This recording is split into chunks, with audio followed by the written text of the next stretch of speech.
नमस्कार दोस्तों, आप सभी का स्वागत है मेरे YouTube चैनल में। दोस्तों आज हम डिस्कस करेंगे यूकैरियोटिक ट्रांसक्रिप्शन के बारे में। यूकैरियोटिक ट्रांसक्रिप्शन है वो किस प्रकार से होता है, और जैसा कि हमने जो जाना था पहले के वीडियोस में कि इनिशिएशन, इलोंगेशन, टर्मिनेशन 3 स्टेप होती हैं और इन्हीं 3 स्टेप के अंदर ये प्रोसेस है वो कंप्लीट होती है। तो थोड़ा सा डिफरेंस है प्रोकैरियोट से, क्योंकि आपको पता है कि यूकैरियोट्स हैं उनके अंदर न्यूक्लियस होता है, वेल डेवलप न्यूक्लियस होता है, और जो न्यूक्लियस है उसी के अंदर जो ट्रांसक्रिप्शन की प्रोसेस है वो कंप्लीट होती है। ट्रांसलेशन है वो तो साइटोप्लाज्म में होता है, बट ट्रांसक्रिप्शन तक यूकैरियोट्स में आपके न्यूक्लियस में कंप्लीट होती है, और प्रोकैरियोट्स में साइटोप्लाज्म में होती है सारी प्रोसेस, क्योंकि उसका जो जीनोम है वो साइटोप्लाज्म या कोशिका द्रव्य में ही उपस्थित होता है, प्रेजेंट होता है।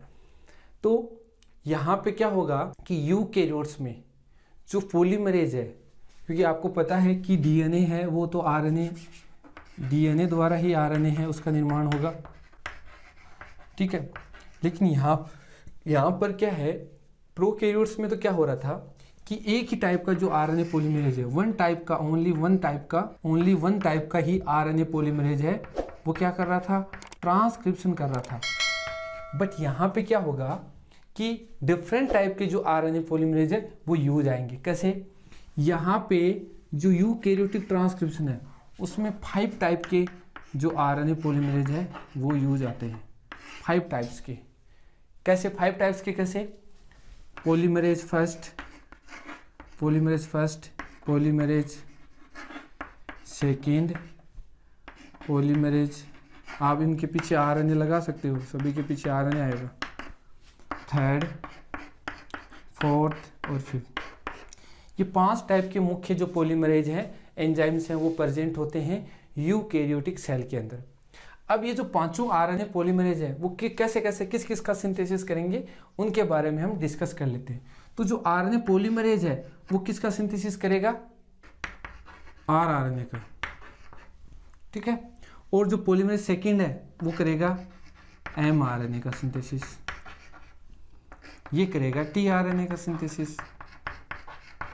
और जो 4th एंड 5th हैं, ठीक है, 3 तो मुख्य आरएनए होते हैं, जो मेन आरएनए होते हैं कि rRNA, ribosomal RNA, messenger RNA और ट्रांसफर आरएनए। और जो 4th एंड 5th आरएनए हैं वो 5th हैं, वो किसको सिंथेसिस करेंगे? वो करेंगे आपके जो siRNA है उसको। और भी आरएनए होते हैं, जैसे यहाँ पे स्नो आरएनए, ये यहाँ पे टीआरएनए के अलावा 5S rRNA, ठीक है। इस प्रकार से और भी डिफरेंट टाइप के आरएनए प्रेजेंट होते हैं यूकैरियोटिक सेल में, जिनका सिंथेसिस है ये जो आरएनए है, डिफरेंट टाइप के आरएनए पॉलीमरेज द्वारा सिंथेसिस किया जाता है।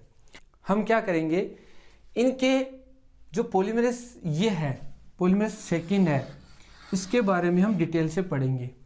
इसी के बारे में हम प्रमोटर के बारे में जानेंगे, इसी के बारे में हम इनिशिएशन कैसे होता है और ये कैसे सिंथेसाइज्ड होता है, वो हम प्रोसेस है वो पढ़ेंगे। बाकी जो आरएनए पॉलीमरेज फर्स्ट है वो आरआरएनए को सिंथेसाइज कर देगा, same process, initiation, elongation, termination. इसके लिए थोड़ा प्रमोटर अलग होंगे, इन सभी के लिए प्रमोटर रीजन है वो अलग अलग होते हैं, सेम प्रमोटर रीजन नहीं होता है, समझ गए। तो हम इनके बारे में आगे हम डिस्कस कर सकते हैं जैसे टाइम रहेगा, बट सबसे पहले सबसे जो मेन है वो है पॉलीमरेज सेकेंड, जो कि एमआरएनए को सिंथेसाइज करता है, क्योंकि एमआरएनए पे ही हमारे जेनेटिक कोड है वो मौजूद होते हैं, और एमआरएनए ही आगे जो प्रोटीन सिंथेसिस है उसकी प्रोसेस में इन्वॉल्व होता है। अब देखिए हम बात करते हैं इनिशिएशन में, सबसे पहले जो प्रमोटर होता है उसी के बारे में बात करते हैं, क्योंकि प्रमोटर ही वो रीजन होता है जहाँ से ट्रांसक्रिप्शन है वो स्टार्ट होगा, और जो सारे जितने भी एलिमेंट्स हैं, इनिशिएटर एलिमेंट्स हैं, वो आके बाइंड होंगे। तो देखिए सबसे पहले हम बात करते हैं ये जो रीजन्स हैं जो मैंने दिखाए आपको, डिफरेंट टाइप के रीजन्स हैं उनके बारे में। देखिए जो BRE का मतलब होता है बी रिकॉग्निशन एलिमेंट। कहने का मतलब ये है कि ये ट्रांसक्रिप्शन फैक्टर जो है सेकंड का मतलब ये है कि देखो, अगर ट्रांसक्रिप्शन फैक्टर फर्स्ट आता है दैट मीन्स वहाँ आरआरएनए सिंथेसिस हो रहा है, यहाँ ट्रांसक्रिप्शन फैक्टर सेकंड आ गया दैट मीन्स वहाँ पे एमआरएनए का सिंथेसिस होगा। तो अगर प्रमोटर पे लिखा हो transcription factor second that means वहाँ एमआरएनए का सिंथेसिस हो रहा है, क्योंकि पॉलीमरेज सेकंड आएगा तो वहाँ पे हम ट्रांसक्रिप्शन के जितने भी फैक्टर आते हैं, जितने भी प्रोटीन फैक्टर आएंगे उनको सेकंड लिखते जाएंगे, तो जहां जहां ये सेकंड लिखा होगा, कहीं पे भी सेकंड लिखा हो आपको, ये फैक्टर सेकंड, दैट मीन्स क्या होगा, ट्रांसक्रिप्शन की प्रोसेस की बात कर रहा हूं मैं, तो वहां पे क्या होगा, mRNA का सिंथेसिस होगा। अगर यहाँ फर्स्ट लिखा हो rRNA, अगर यहाँ ट्रांसक्रिप्शन फैक्टर थर्ड लिखा हो तो आपका tRNA का सिंथेसिस वो होगा। बाकी प्रमोटर में चेंजेस आते ही हैं। अच्छा, ये क्या है, TA का मतलब है कि वो रीजन जहां पे आपका सबसे पहली जो प्रोटीन आएगी वो बाइंड करेगी, क्योंकि यहां से डीएनए खुलेगा। मैंने बताया ना AT रिच रीजन होता है, तो इसको बोलते हैं टाटा बॉक्स, इसको बोलते हैं टाटा बॉक्स, TA बॉक्स, इसको बोलते हैं टाटा बॉक्स। यानी कि ऐसा बॉक्स जहां पे एडेनिन थायमिन रिच रीजन मौजूद है या रिच सीक्वेंस है वो मौजूद होती है। इसके आगे फिर है आपका इनिशिएटर। इनिशिएटर का मतलब है कि जहां से ट्रांसक्रिप्शन है वो स्टार्ट होगा, ठीक है, यहां से खुलेगा और आगे जब आरएनए पॉलीमरेज सेकंड है, वो जब मूव होगा, स्लाइड होगा, तो क्या होगा, आगे ट्रांसक्राइब करेगा और यहां से डीएनए से आपका आरएनए है वो सिंथेसिस होगा। देखिए याद रखिएगा, हम बात कर रहे हैं यूकैरियोट्स की, ठीक है। उसके बाद जो रीजन आता है मोटिव 10 एलिमेंट्स, MTE रीजन है। ये सारे क्या है, डाउन स्ट्रीम एलिमेंट्स है। तो यहां पे हमने लिखा DPE, down stream promoter elements, ठीक है, डाउन स्ट्रीम की साइड जो एलिमेंट्स हैं वो, ठीक है। इधर क्या है, इसके इधर क्या है, प्रमोटर के इधर क्या है, अप स्ट्रीम जो रीजन है वो मौजूद है, और प्रमोटर के आगे डाउन स्ट्रीम एलिमेंट्स हैं वो मौजूद हैं। आ रही बात समझ में। तो इस प्रकार से ये एक स्ट्रक्चर है किसकी, प्रमोटर की, किसके अंदर, यूकैरियोटिक सेल के अंदर। कौन सी आरएनए के लिए, mRNA के लिए, ठीक है। mRNA का सिंथेसिस होगा तो उसके लिए ये प्रमोटर जरूरत है, उसकी प्रमोटर जरूरी है ये, ठीक है। तो अब सबसे पहले क्या आता है, देखिए सबसे पहले जब ट्रांसक्रिप्शन स्टार्ट हो गया, इनिशिएशन हो गया, तो सबसे पहली जो प्रोटीन आएगी वो आएगी TBP protein, TATA box binding protein. यानी कि इस बॉक्स के लिए जुड़ने वाली प्रोटीन, इस बॉक्स के लिए बाइंडिंग जो प्रोटीन है वो आके यहां बाइंड करेगी। और क्या होगा इसके अलावा, और ये होगा कि जैसे ही TBP प्रोटीन माइनर ग्रुप, जो डीएनए का माइनर और मेजर ग्रुप दो होते हैं, आपने देखा होगा स्ट्रक्चर में एक जगह लिखा होता है माइनर ग्रुप, एक होता है मेजर ग्रुप। तो जो माइनर ग्रुप है ज्यादा एक्सपोज होता है, तो वहां पे इजीली बाइंड हो जाएगा आपका जो TBP प्रोटीन है, TATA box binding protein, TBP protein. TBP protein का मतलब है टाटा बॉक्स बाइंडिंग प्रोटीन। अब ये जो टाटा बॉक्स बाइंडिंग प्रोटीन है, ऐसी प्रोटीन जो टाटा बॉक्स पे ऊपर जुड़ती है, यहां पे जुड़ती है, जुड़ गई, क्योंकि इसके लिए इसकी एफिनिटी ज्यादा है, तो वहां पे क्या होगा, ये जुड़ जाएगी। ये क्या करती है, देखो मैंने 2-3 चीजें बताई थी आपको जब रेप्लिकेशन हम पढ़ रहे थे। एक चीज बताई थी मैंने IHF factor, integration host factor, जो रेप्लिकेशन में काम आ रहा था, ठीक है, वो क्या कर रहा था, डीएनए को बैंड कर रहा था। एक और मैंने बताया था आपको स्टोन प्रोटीन, जो क्या करता है, डीएनए को बैंड करता है। और एक ये टाटा बॉक्स बाइंडिंग प्रोटीन, जो क्या करती है, बैंड करती है डीएनए को। बैंड करने का मतलब है कि इस प्रकार से बैंड कर देगी, इस प्रकार से डीएनए इस प्रकार से बैंड हो जाएगा, या इस प्रकार से बैंड हो जाएगा। जहां ये जुड़ेगी, ये TBP प्रोटीन जुड़ गई, जहां पे भी ये जुड़ेगी डीएनए को क्या कर देगी, बैंड कर देगी, मतलब घुमा देगी, या बैंड का मतलब समझ रहे हो, घुमा देगी वहां से। तो इस प्रकार से ये 3 मेन प्रोटीन है सेल के अंदर जो कि डीएनए को बैंड करती हैं। कौन कौन सी, IHF फैक्टर, मतलब पूरा नाम क्या है, इंटीग्रेशन होस्ट फैक्टर, एक आपकी स्टोन प्रोटीन, एक आपकी TBP प्रोटीन। ये मैंने रेप्लिकेशन के दौरान ही बताया था और मैं यहाँ पे भी बता रहा हूँ। तो जैसे ही TBP प्रोटीन आके टाटा बॉक्स पे बाइंड होगी, क्या होगा, इमीडिएटली डीएनए है वो आपका बैंड हो जाएगा। अब डीएनए बैंड होने के बाद किस प्रकार की स्ट्रक्चर होती है, अब देखिए यहाँ पे हमारा जो इनिशिएशन है वो स्टार्ट हो रहा है। तो सबसे पहले जो TBP प्रोटीन थी, टाटा बॉक्स बाइंडिंग प्रोटीन थी, वो जुड़ गई कहाँ पे, जो AT रिच रीजन था, जहां टाटा बॉक्स हम जिसको बोल रहे थे, वहां पे ये बाइंड हो गया, ठीक है। बाइंड होने के बाद क्या होगा, ट्रांसक्रिप्शन फैक्टर सेकंड B कहां जुड़ गया, आपके B रिकॉग्निशन एलिमेंट में जुड़ गया। ये तो मैं आपको बताया था सेकंड क्यों आया।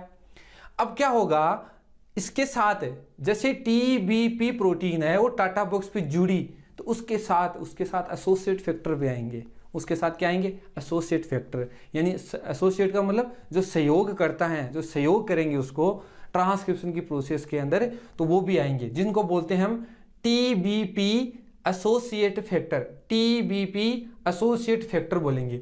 ये जो टीबीपी यानी TATA box binding protein associate factor हैं, उनको हम transcription second factor second D भी बोलते हैं।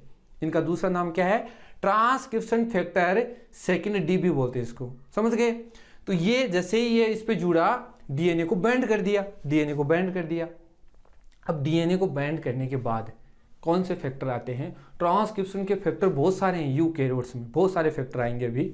तो अब जब नेक्स्ट ये फैक्टर जुड़ने के बाद जो नेक्स्ट फैक्टर आएगा वो कौन सा होगा, वो फैक्टर होगा आपका आरएनए पॉलीमरेज सेकंड, यानी कि आरएनए पॉलीमरेज सेकंड अब आएगा। आरएनए पॉलीमरेज सेकंड क्या करेगा, एमआरएनए सिंथेसिस करेगा।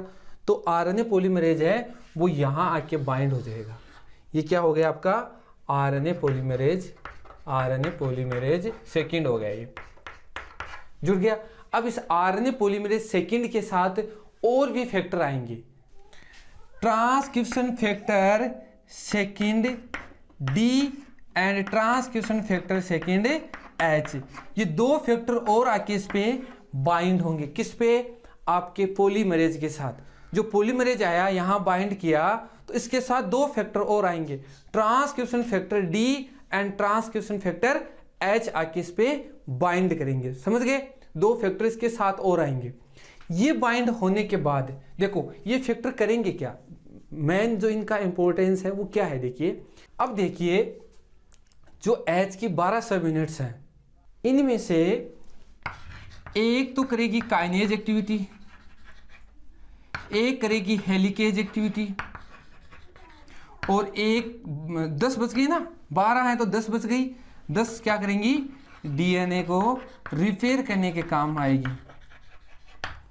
तो इस प्रकार से इसका जो फंक्शन है आरएनए पॉलीमरेज जो ट्रांसक्रिप्शन फैक्टर एच है उसमें 12 सब यूनिट्स हैं, और 12 सब यूनिट्स में से एक क्या कर रही है, काइनेज एक्टिविटी कर रही है, एक हेलिकेज एक्टिविटी कर रही है, और 10 क्या कर रही है, डीएनए को रिपेयर करने का काम कर रही है।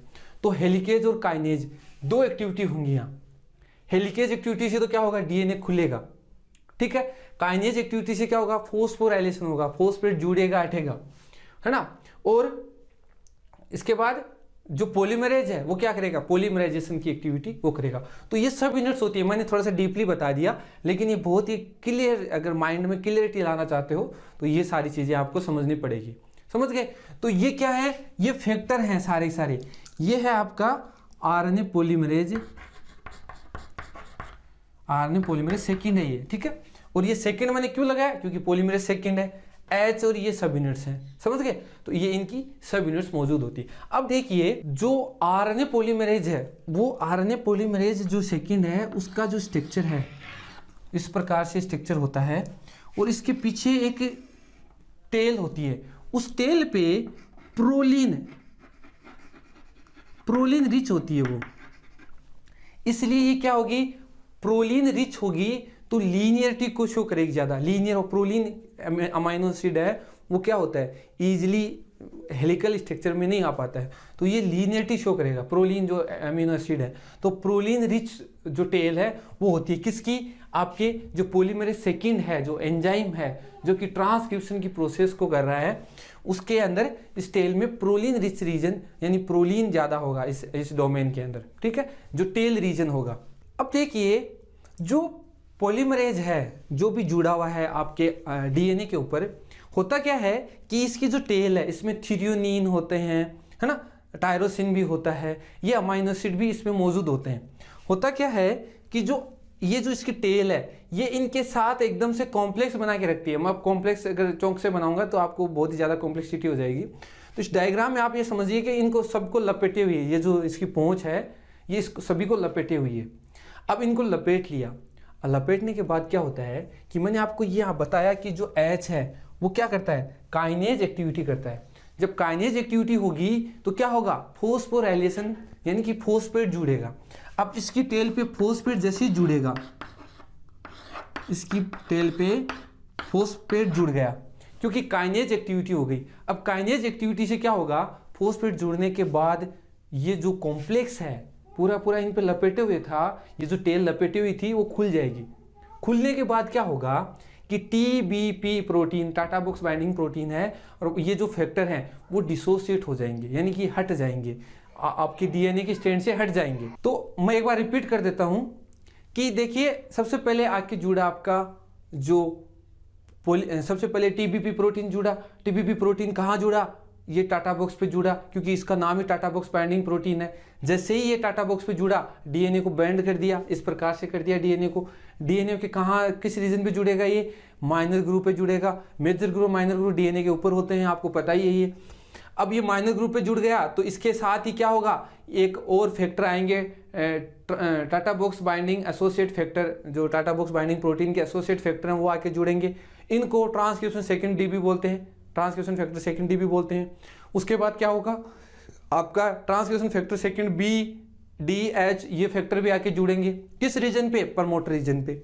ये जुड़ने के बाद क्या होगा कि जो RNA पॉलीमरेज की जो टेल है, जिसपे मैं प्रोलीन, थ्रियोनिन, टायरोसिन, ये अमीनो एसिड बता रहा हूँ, ये सारे के सारे क्या करेंगे, टेल क्या करेगी, इनके साथ कंबाइन हो जाएगी, यानी कॉम्प्लेक्सिटी बना लेगी, लपेट लेगी इनको, कहने का मतलब ये सीधा सा।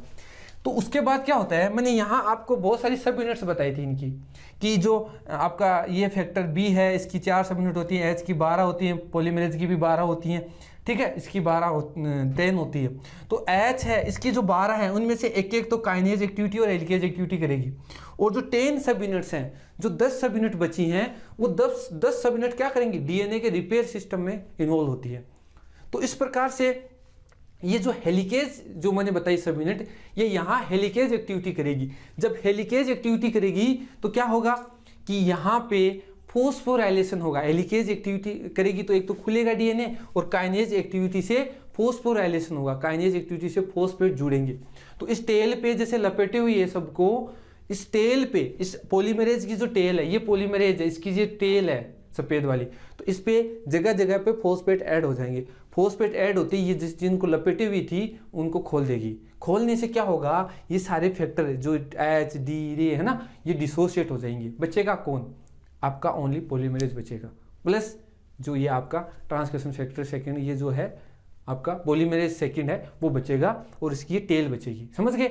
अब नेक्स्ट डायग्राम में किस प्रकार से ये मैं आपको बताऊं कि किस प्रकार से ये प्रोसेस है वो आगे इनिशिएट होती है। जैसे ये डिसोसिएट होंगे, इनिशिएशन की प्रोसेस स्टार्ट हो जाएगी। तो अब इनिशिएशन की प्रोसेस होगी, स्टार्ट हो जाएगा। अब इलोंगेशन की प्रोसेस बहुत ही जल्दी आने वाली है। एक इनिशिएशन में फैक्टर और हम इन्वॉल्व करते हैं कि ये जो बैंड होने के बाद, DNA बैंड हो गया था, बैंड होने के बाद यहाँ पे हमारा जो आपका पॉलीमरेज था, तो इसमें क्या होती है, एक एग्जिट चैनल तो होगा जिससे RNA बाहर निकलेगा।